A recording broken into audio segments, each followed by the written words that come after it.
것 중에서 피부에 바르면 안 되는 것들도 의외로 많은데요.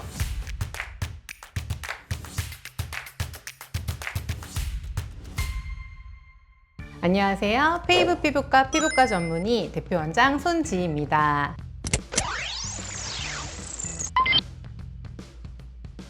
주로 아토피 피부염, 지루 피부염, 그리고 민감성 피부와 같은 조금 예민한 피부이신 분들께 피부 건강을 되찾아드리는 역할을 하고 있고요. 항노화, 리프팅, 그리고 피부 탄력을 중점적으로 진료를 보고 있는 의사 유튜버입니다.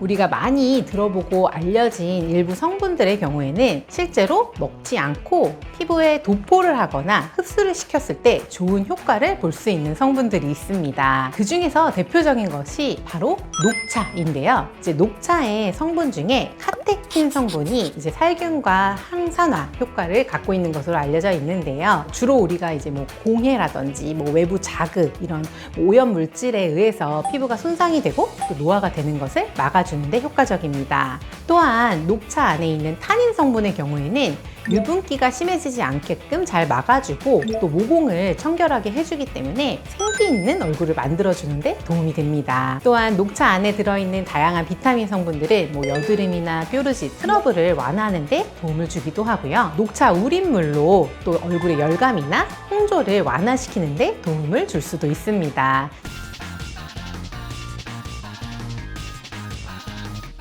어릴 때 한 번쯤은 이제 여름에 이제 누워가지고 엄마랑 이렇게 도란도란 오이팩을 한 번 정도는 해보신 적이 있으실 것 같은데요. 이러한 이제 오이팩, 오이 마사지의 경우에는 피부의 열감을 진정시키는 데도 도움이 되고 또 수분 함량이 많아서 보습에도 도움이 되고 또한 피부 미백에도 효과가 좋습니다. 꿀은 보습 효과가 좋고 또 이제 점도가 좋기 때문에 다른 성분들과 함께 섞어서 이제 팩에 굉장히 많이 활용이 되게 되는데요. 보습 효과는 좋지만 드물게 알레르기가 있는 분들이 있을 수 있습니다. 특히 먹었을 때는 괜찮은데 도포를 했을 때 접촉 피부염과 같은 알레르기 반응이 있는 경우가 있기 때문에 주의를 요합니다. 감자는 피부를 진정시키고 열감을 제거하는 데 효과가 좋은 것으로 알려져 있는데요. 감자에 함유되어 있는 비타민C 역시 우리가 햇빛에 타거나 자외선에 검게 그을렸을 때 사용을 해주게 되면 피부가 환해지고 이제 뽀샤시해지는 그런 미백 효과도 얻을 수가 있습니다. 단 감자의 싹에는 독성 물질인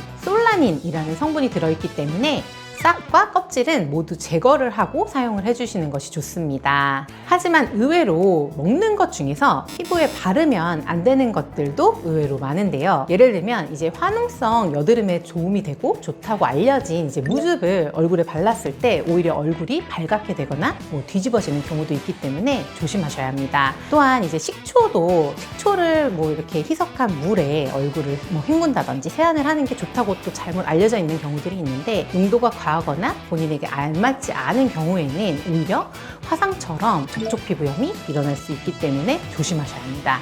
또한 그 외에도 이제 해초팩도 잘 알려져 있는 물질 중에 하나인데요. 해초팩의 경우 해초 안에 함유되어 있는 요오드로 인해서 이제 기존에 가지고 있던 여드름이 악화되는 경우도 있을 수 있기 때문에 주의를 요합니다.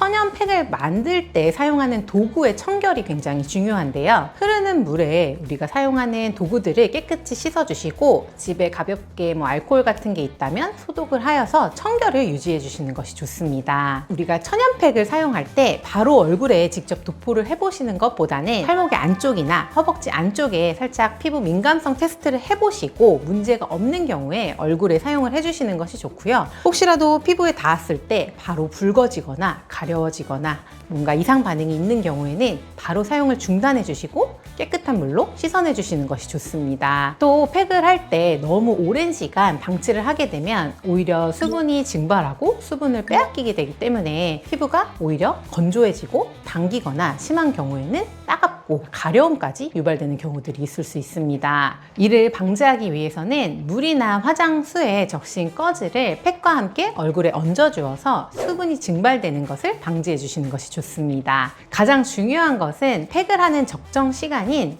5분에서 20분 내외를 잘 지켜주시는 것입니다. 오늘의 처방입니다. 부작용이 적으면서도 자극이 덜한 녹차팩을 추천드립니다. 그리고 얼굴에 이제 이런 천연팩을 사용하실 때에도 우리가 표피가 민감하고 굉장히 얇은 피부인 부위인 입 주변이라든지 눈 주변은 피해서 녹보를 해주시는 것이 좋고요. 또한 이제 매일매일 팩을 너무 자주 하는 것이 무조건 피부가 좋아지는데 도움이 되는 건 아니기 때문에 주에 1, 2회 정도로 사용을 해보시는 것을 권장드립니다. 지금까지 피부과 전문의 손지희였습니다. 감사합니다.